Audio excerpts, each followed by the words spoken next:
మన ప్రభువును రక్షకుడైన యేసుక్రీస్తు నామమున గుడ్ సమర్థన ఆర్మీ కుటుంబ సభ్యులైన మీ అందరికీ శుభాభివందనాలు. దేవుని యొక్క మహాకృపను బట్టి గతించిన వారమంతా దేవుడు తన కృపలో మనందరినీ కాపాడి సంరక్షించి మన బ్రతుకులో మరి యొక్క పునరుద్ధాన దినము దయచేసి ఆయన సన్నిధానములో ఆయన బిడ్డలుగా ఆయన నామాన్ని ఘనపరిచి స్తుతించి ఆరాధించే భాగ్యాన్ని దేవాతి దేవుడు మనకిచ్చినందుకు మనమందరము కూడా దేవునికి వందనములు, స్తుతులు, స్తోత్రాలు, కృతజ్ఞతలు చెల్లించవలసిన వారమై ఉన్నాము. మీరు అందరూ బాగున్నారు కదా? మీ కొరకు బానక ప్రతి ఉదయం ప్రార్థన చేస్తూ ఉన్నాను. అలానే మరి పోయిన ఆదివారం కొన్ని సాంకేతిక కారణాల వలన మరి మన మెసేజ్ టెలికాస్ట్ చేయలేకపోయినందుకు చింతిస్తూ ఉన్నాను.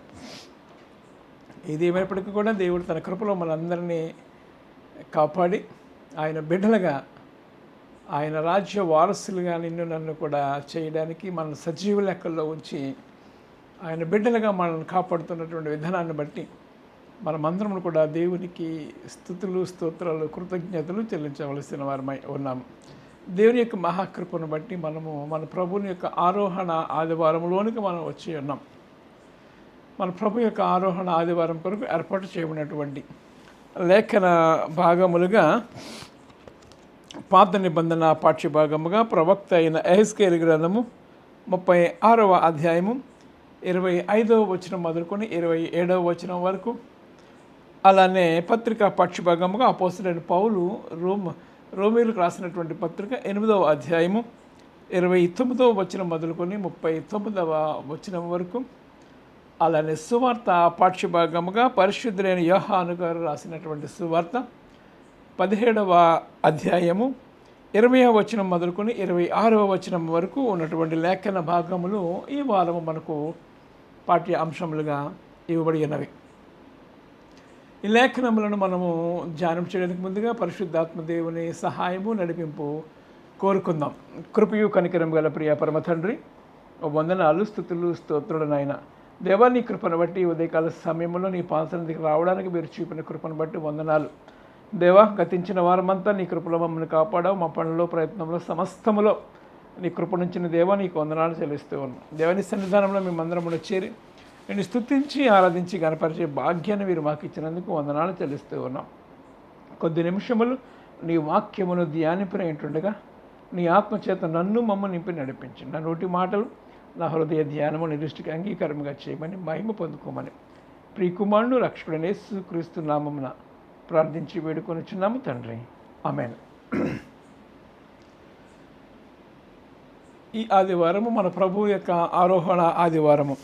మనందరికీ తెలుసు, ప్రభు అయినటువంటి యేసుక్రీస్తు వారు పునరుద్ధానుడై తిరిగి లేచిన తరువాత 40 దినములు అనేక మందికి శిష్యులకు అనేక మందికి ఆయన కనిపించి నేను సజీవుడినై తిరిగి లేచాను అని అందరికీ తను ప్రత్యక్షపరచుకోవడం మనము చూస్తూ ఉన్నాం.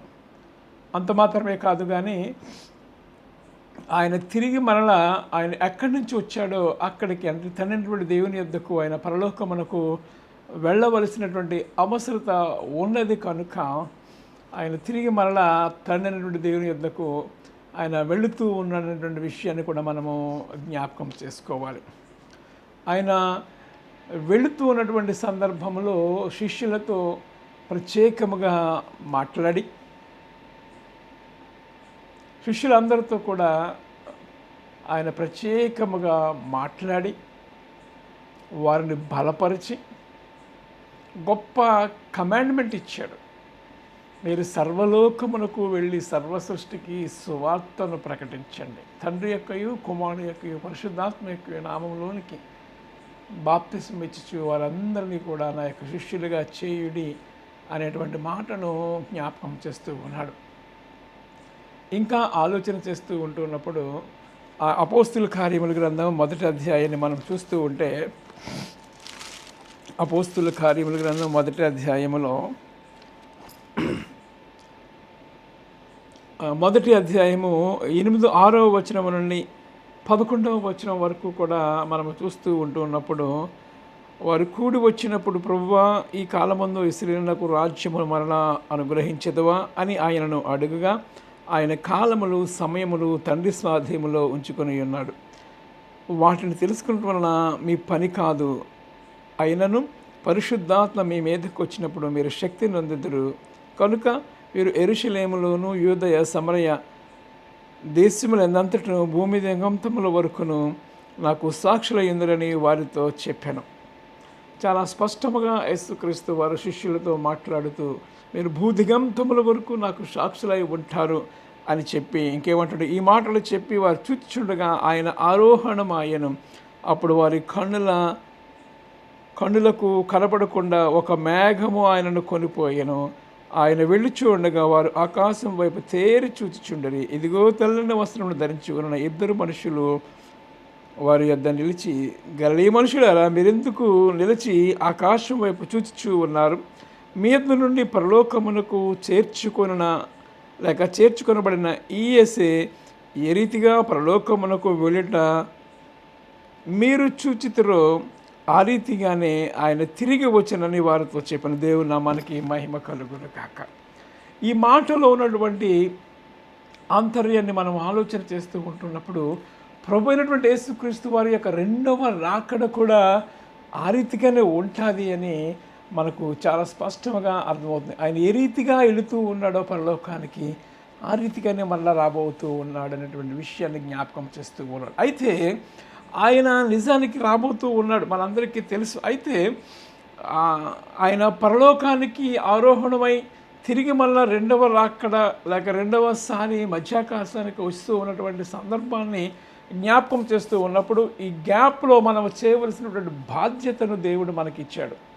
ఇది మనము జ్ఞాపకం చేసుకోవాలి. ఈ ఆరోహణ ఆదివారంలో ప్రత్యేకముగా శిష్యులకు ఇచ్చినటువంటి గ్రేటెస్ట్ కమాండ్మెంట్. ఈ రోజుల్లో చాలామంది సంఘ కాపరులు కూడా ఏం చెప్తారంటే ఇది మీ పని కాదు, ఇది మీ పని కాదు అంటూ ఉన్నారు. ఒకవేళ మీ పని కాకపోతే శిష్యులు 12 మంది ఈ ప్రపంచ సువార్తీకరణ జరిగేదా? ఆలోచన చేయండి. పరిశుద్ధ బైబిల్ గ్రంథం మన చేతిలోకి వచ్చేదా? రక్షణ సువార్త మన చేతికి వచ్చేదా? నీవు రక్షించబడ్డావు సరే, మరి మిగిలిన వాళ్ళ పరిస్థితి ఏంటి? ఆ బాధ్యత నీకు లేదా కాపరిగా? ఇవన్నీ ఆలోచన చేసుకోవాలి. ఆయన శిష్యులతో మాట్లాడుతూ మీరు భూదిగంతముల వరకు నాకు సాక్షులు అయి ఉంటూ ఉంటారనేటువంటి మాటను జ్ఞాపకం చేస్తూ ఉన్నారు. ఇంకా మనం కొంచెం లోతుగా వెళితే పేతురు గారు భక్త కోటికి లేఖ రాస్తూ ఆయన మాట్లాడుతున్న మాటలు ఏంటంటే, ఒకప్పుడు దేవునికి ప్రజగా లేని మీరు ఇప్పుడు దేవునికి ప్రజలు అయితిరి అని మాట్లాడుతూ ఆయన అంటాడు, మీరు ఎందుకు రక్షించబడ్డారో మీకు తెలుసా అనే విషయాన్ని మాట్లాడుతూ దేవుని యొక్క గుణగణములను ప్రచురము చేయ నిమిత్తము మీరు ఏర్పరచబడినటువంటి వారును రాజులైన యాజక సమూహమై ఉన్నారు అనేటువంటి మాటను జ్ఞాపకం చేస్తూ ఉన్నారు. అంటే దేవుని బిడ్డలుగా దేవుడు మనకిచ్చినటువంటి గొప్ప బాధ్యతను మనం విస్మరించకూడదు ఎట్టి పరిస్థితుల్లోనూ కూడా. ఆత్మచేత నింపబడిన వారమై పరిశుద్ధాత్మ అభిషేకం పొందుకున్న తరువాత ఆత్మను అర్పకుడి, ప్రవచించుడు నిర్లక్ష్యము చేయకుడి అంటాడు. అంటే మనం ఏం చేయాలంట? దేవుడు మనకిచ్చినటువంటి ఈ కమాండ్మెంట్ ఏదైతే ఉందో సర్వలోకమునకు సర్వ సృష్టికి సువార్తను ప్రకటించాలి. ఒకవేళ అది నీ వల్ల కాకపోతే వెళ్ళేవారిని పంపించాలి. ఇతరులకు అవసరతలో నీవు పాలు పంపులు పొందుకోవాలి.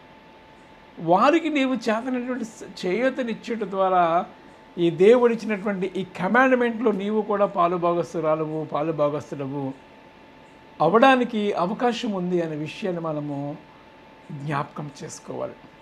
ఈరోజు మనకు ఇవ్వబడినటువంటి లేఖనాలు మనం ఆలోచన చేస్తూ ఉంటున్నప్పుడు, మరి ముఖ్యంగా పాత నిబంధన పాఠ్యభాగము గత 2-3 వారాలుగా మనము ధ్యానం చేస్తూ ఉంటున్నప్పుడు ఇజ్రాయేల్ ప్రజలతో, యూదా జనాంగముతో, చెరలో ఉన్నటువంటి వారితో ఆయన మాట్లాడుతూ, నేను మిమ్మల్ని చెరలో నుంచి రప్పిస్తూ ఉంటాను, మిమ్మల్ని విడిపిస్తూ ఉంటాను, మీరు ఎక్కడెక్కడైతే చెదిరిపోయి ఉన్నారో తిరిగి మళ్ళీ మిమ్మల్ని సమకూరుస్తాను అనేటువంటి మాటలు జ్ఞాపకం చేస్తూ ఉన్నాడు. అంటే దేవుడు యూదా జనాంగాన్ని ఎందుకు చెరలోకి పంపించాడంటే, దేవుని మాటకు వారు విధేయత అవ్వకుండా విగ్రహారాధన వెళ్ళిపోయారు కాబట్టి ఆయన తనకిష్టమైనటువంటి బిడ్డలను ఆయన శిక్షించి దండించి బుద్ధి చెప్పి సరైనటువంటి దారిలో పెడతాడు. తండ్రి తన కుమారుడికి ఇష్టమైనటువంటి బిడ్డలను ఆయన ఆ రీతిగా చేస్తూ ఉంటాడు. ఆ కోవలో భాగంగానే వారిని నడిపించాడు. వారితో మాట్లాడాడు. గత వారంలో దానియేలు చేసినటువంటి ప్రార్థన కూడా మనం జ్ఞాపకం చేసుకోవాలి. పశ్చాత్తాపడ్డాడు, మాకు సిగ్గే తగి ఉన్నది అనేటువంటి మాటలు మనం చూస్తూ ఉన్నాం. దానియేలు గ్రంథం 9వ అధ్యాయం అంతా కూడా చూస్తూ ఉన్నప్పుడు దానియేలు దేవునికి చేసినటువంటి ప్రార్థన మనం ఆలోచన చేస్తూ ఉన్నప్పుడు ఒక మాదిరికరమైనటువంటి ప్రార్థన చేశాడు. తగ్గింపు స్వభావము. మేము నీకు అనేక రకాలుగా మేము పాపము చేశాము, సిగ్గే మాకు తగి ఉన్నది అని దేవుని సన్నిధిలో మొరపెట్టుచూ ఉన్నాడు. దేవుని యొక్క గొప్పతనాన్ని, నువ్వు కృప కలిగినటువంటి వాడు, కృపాసత్య సంపూర్ణుడము అనేటువంటి మాటలు కూడా అక్కడ వాడడం మనం చూస్తూ ఉన్నాం. మూడవదిగా ఆలోచన చేస్తూ ఉన్నప్పుడు దేవుని యొక్క దయను పొందుకున్నటువంటి వ్యక్తిగా దానియేలు ప్రార్థన మనం చూస్తూ ఉన్నాం. ప్లీజింగ్ మేనర్, దేవుని ప్రాధేయపడ్డాడు. దేవుడు తన యొద్దకు వచ్చి వారిని ఆయన త్రోసివేసే దేవుడు కాడు కాబట్టి ఆయన అంటున్నాడు, తిరిగి మరలా నేను మిమ్మల్ని సమకూర్చబోతూ ఉన్నాను అనేటువంటి మాటను జ్ఞాపకం చేస్తూ ఉన్నాడు. ఇంకా మనం ఆలోచన చేస్తూ ఉంటున్నప్పుడు ఆయన అంటున్నట్టు మాట ఏంటంటే, మీ అపవిత్రత యావత్తూ నేను తీసివేస్తూ ఉంటాను. నేను మిమ్మల్ని క్షమించేవాడిగా ఉన్నాను, నేను మిమ్మల్ని ప్రేమించేవాడిగా ఉన్నాను, నేను మీకు రక్షకుడిగా ఉన్నాను, స్నేహితుడిగా ఉన్నాను, పోషకుడిగా ఉన్నాను అనే విషయాన్ని ఆయన జ్ఞాపకం చేస్తూ, మీ మీద పవిత్ర శుద్ధ జలములను చల్లి మిమ్మల్ని శుద్ధీకరించేస్తాను అనేటువంటి మాటను ఆయన జ్ఞాపకం చేస్తూ ఉన్నాడనే విషయాన్ని మనము జ్ఞాపకం చేస్తూ ఆయన ఏమంటున్నాడంటే 25వ వచనం, మీ అపవిత్రత యావత్తూ పోవునట్లు నేను మీ మీద శుద్ధ జలములను చల్లదును, మీ విగ్రహముల వలన మీకు కలిగిన అపవిత్రత అంతయు తీసివేత్తును. 130వ కీర్తనలో భక్తుడైన దావీదు అంటాడు, ప్రభువా నీవు దోషములను కనిపెట్టి చూసి నేను ఎవడు నిలవగలడు, అయినను నీ యొద్ద క్షమాపణ దొరుకును. దేవుడే తను తగ్గించేసుకున్నాడు. ప్రియమైన వాళ్ళారా, ఆయన ఒదిగిపోయాడు నిన్ను నన్ను రక్షించడానికి, సిలువ శ్రమలకు అప్పగించుకోవడానికి ఇష్టపడ్డాడు. This is the love of God. ఇక్కడ అదే మనం జ్ఞాపకం చేస్తున్నాం. మీకు ఆ రాతి హృదయాన్ని తీసేసి మాంసపు గుండెనిస్తూ ఉంటాను అనేటువంటి మాట. నూతన హృదయాన్ని మీకు ఇచ్చేదను, నూతన స్వభావం మీకు కలగజేసేదను, రాతి గుండె మీలో నుండి తీసివేసి మాంసపు గుండెని మీకు ఇచ్చేదను, నా ఆత్మను మీ మీద ఉంచి నా కట్టడలను అనుసరించి వారుగాను నా విధులను గైకొన్న వారుగాను మిమ్మల్ని చేసేదను. దేవుని నామానికి మహిమ కలుగును కాక. దేవుడే తిరిగి మరలా తన ప్రజలను ప్రేమించడానికి ఇష్టపడుతూ ఉన్నాడు. తిరిగి మరలా తన ప్రజలను క్షమించడానికి ఇష్టపడుతూ ఉన్నాడు. తండ్రి ప్రేమ, ఆయన ప్రేమ నదివలే ప్రవాహిస్తూ ఉన్నది. ప్రియమైన వాళ్ళారా, ఆయన ప్రేమ చల్లారక మునిపే ఆయన కౌగిలిలోనికి మనం వెళ్ళిపోదాం. ఆయన పాదాల చెంత పట్టుకొని ప్రాధేయపడదాం. దానియేలు చేసినటువంటి ప్రార్థనలు అదే మనము కూడా ప్రార్థన చేస్తూ ఉన్నప్పుడు ఆయన అంటున్నటువంటి మాట, నూతన స్వభావాన్ని మీకు ఇస్తాను, మాంసపు గుండెని మీకు ఇస్తూ ఉంటాను, మీ అపవిత్రత యావత్తు నేను తొలగించి వేస్తాను అనేటువంటి మాటను జ్ఞాపకం చేస్తూ ఉన్నాను. నిజమే కదా, ఆయన మాత్రమే మన పాపములను క్షమించేవాడు. యోహాను సువార్త 8వ అధ్యాయంలో మనం చూస్తూ ఉంటాం కదా, భూమి మీద పాపములను తీసివేయడానికి మనుష్య కుమారునికి అధికారము కలదు. He has a authority to forgive all our sins. మన పాపములన్నింటినీ క్షమించడానికి ఆయన అధికారము కలిగినటువంటి వాడు. ఆయన మాత్రమే మన పాపములను తీసివేయడానికి ఆయన లోకంలోనికి వచ్చి ఉన్నాడు. పాపములను తీసివేయడానికి మనుష్య కుమారుడు లోకంలోనికి వచ్చినను మాట పూర్ణాంగీకారమైనది, నమ్మదగినది అనేటువంటి మాటను జ్ఞాపకం చేస్తూ అని అంటాడు పౌలు భక్తుడు తిమోతికి లేఖ రాస్తూ. ఆయన ఎందుకు వచ్చాడంట? మన అపవిత్రత యావత్తూ తొలగించడానికి,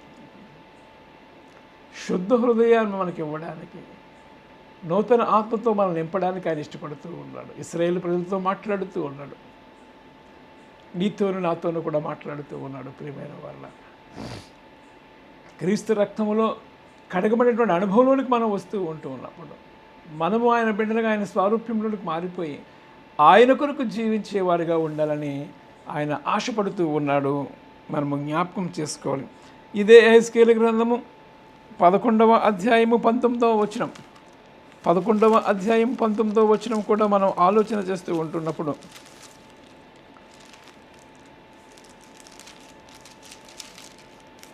ఇక్కడ కూడా అంటున్నాడు, వారు నా కట్టడలను నా విధులను అనుసరించి గైకొనున్నట్లు నేను వారి శరీరములో నుండి రాతి గుండెను తీసివేసి వారికి మాంసపు గుండెను ఇచ్చి వారికి ఏక మనసు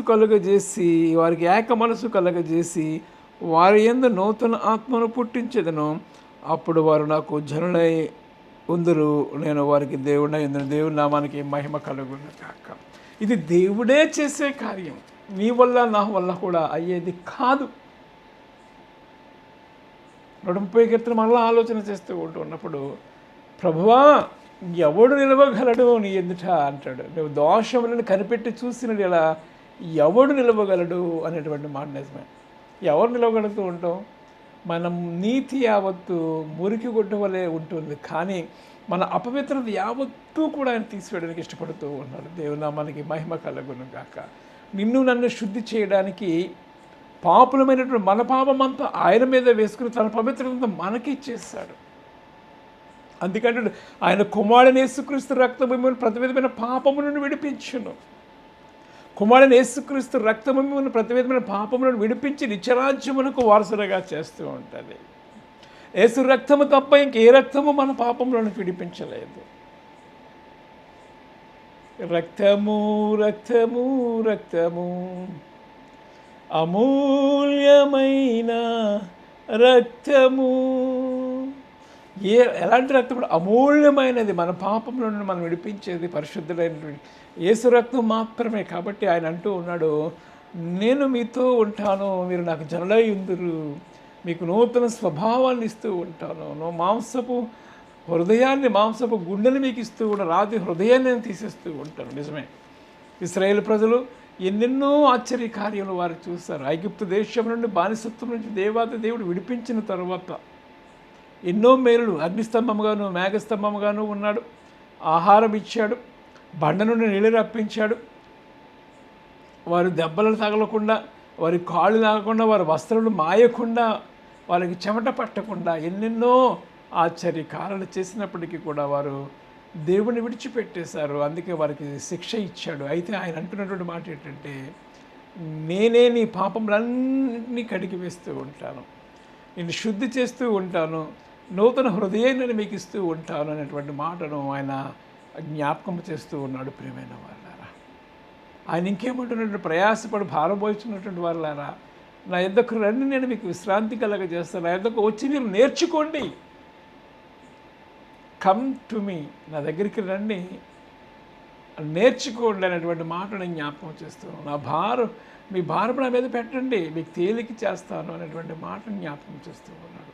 మన అపవిత్రత యావత్తు ఆయన తీసివేసే దేవుడిగా ఈ ఉదయకాల సమయంలో ఆయన మనతో మాట్లాడుతూ ఉన్నాడు. ఇంకేమంటాడంటే, పరిశుద్ధాత్మను మీ మీద ఉంచెదను. దేవుని నామానికి మహిమ కలుగును కాక.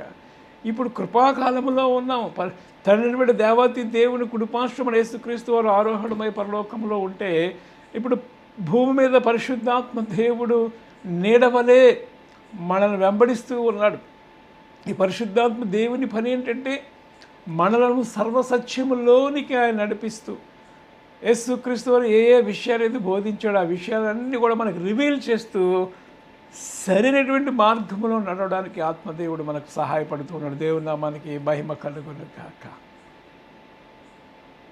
యేసుక్రీస్తు వారు ఆయన భూమి మీద జీవించినటువంటి దినాల్లో, శిలువ శ్రమలకు అప్పగించబడినటువంటి సమయంలో ఆయన చేసినటువంటి చివరి ప్రార్థన మనము జ్ఞాపకం చేస్తూ ఉంటున్నప్పుడు, తండ్రి దేవునికి గెత్సెమనే తోటలో ఆయన చేసినటువంటి ఏకాంత ప్రార్థనలో ఆయన ఎవరి కొరకు ప్రార్థన చేస్తాడో తెలుసా?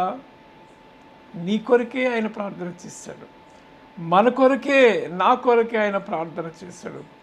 తండ్రి, నీవు నేను ఏకమై ఉన్నలాగిన నీవు నాకు అప్పగించినటువంటి ఈ ప్రజలందరినీ కూడా దుష్టి నుండి కాపాడు, ఐక్యపరచు, మనలో ఐక్యపరచు, సత్యమందు వారిని ప్రతిష్ఠ చేయి అని ప్రార్థన చేశాడు. నేను వారిని తీసుకోపోమ్మని ప్రార్థన చేయట్లేదు, కానీ సత్యమందు వారిని ప్రతిష్టపరచమని యేసుక్రీస్తు వారు ప్రార్థన చేశాడు. ఆయన ఇప్పుడు కూడా తండ్రి నుండి దేవుని కుడిపార్శ్వమున కూర్చుని ఆయన ప్రార్థన చేస్తూ ఉన్నాడు. అయితే భూమి మీద పరిశుద్ధాత్మ దేవుడు నీడవలే మనం వెంబడిస్తూ ఉన్నాడు.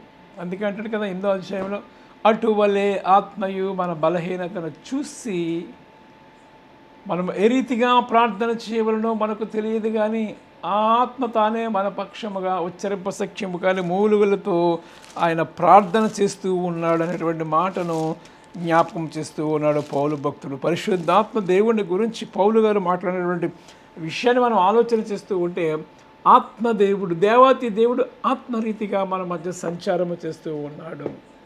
నీ పక్షమున ఉన్నాడు, నీకు తోడుగా ఉన్నాడు, నీడ వల్ల నిన్ను వెంబడిస్తూ ఉన్నాడు, నిన్ను కాపాడుతూ ఉన్నాడు. ఇశ్రాయేలు ప్రజలను కాపాడువాడు, కుడుకడు నిద్రపోని దేవుడు. ఆయన నిన్ను గూర్చి తన దేవదూతలను ఆజ్ఞాపిస్తూ ఉన్నటువంటి మాటను చూస్తూ ఉన్నాం.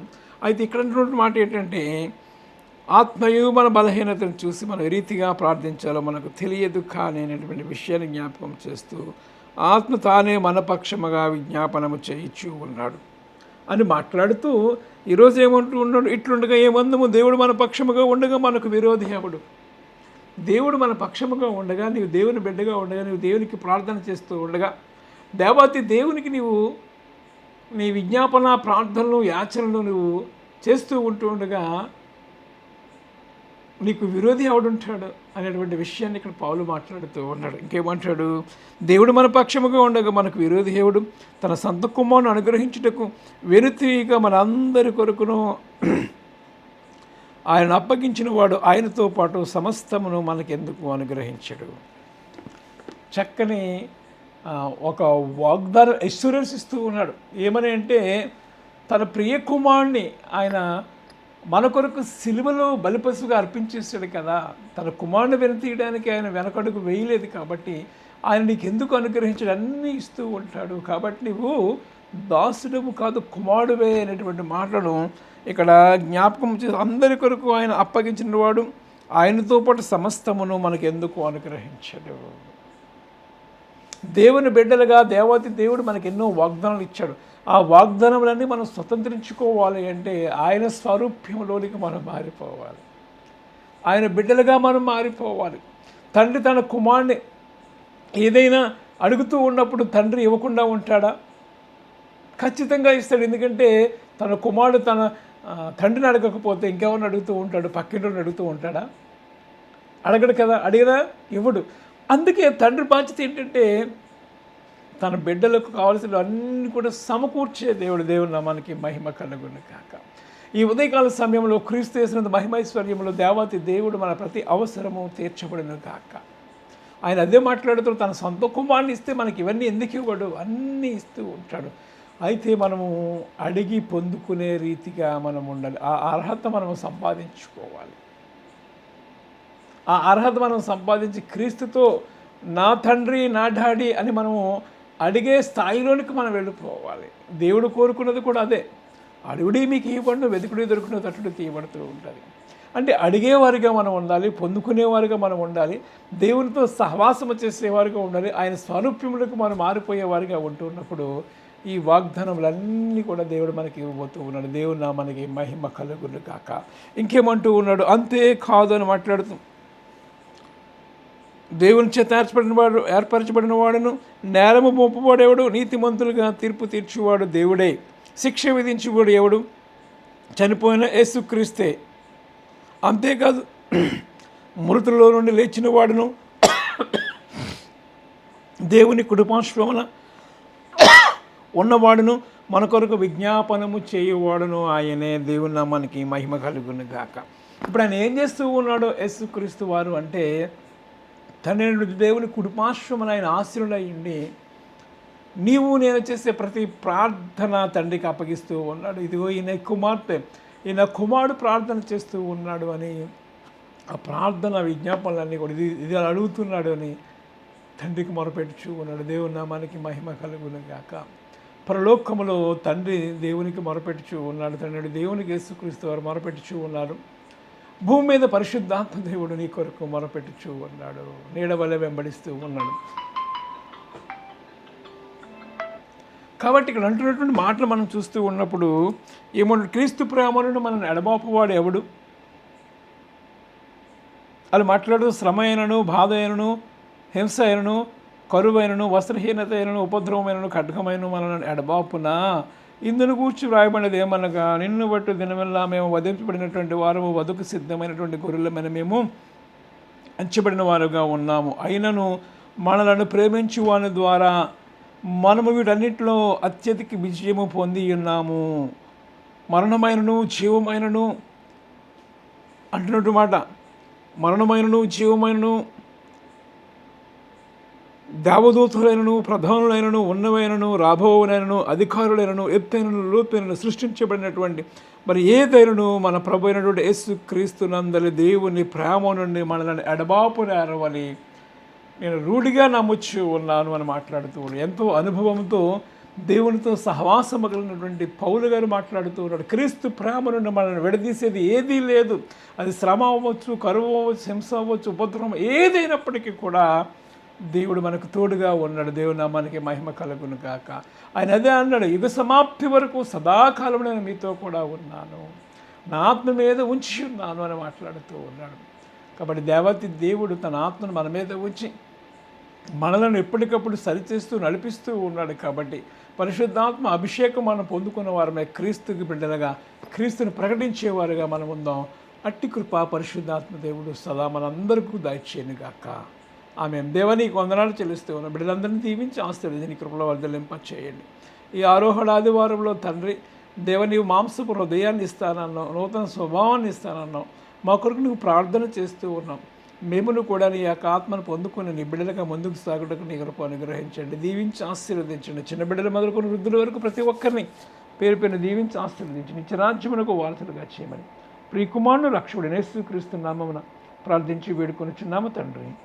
ఆమెన్. తండ్రి, కుమార, పరిశుద్ధాత్మ త్రియేక దేవుని దీవెన మీకు తోడైండును గాక. ఆమెన్.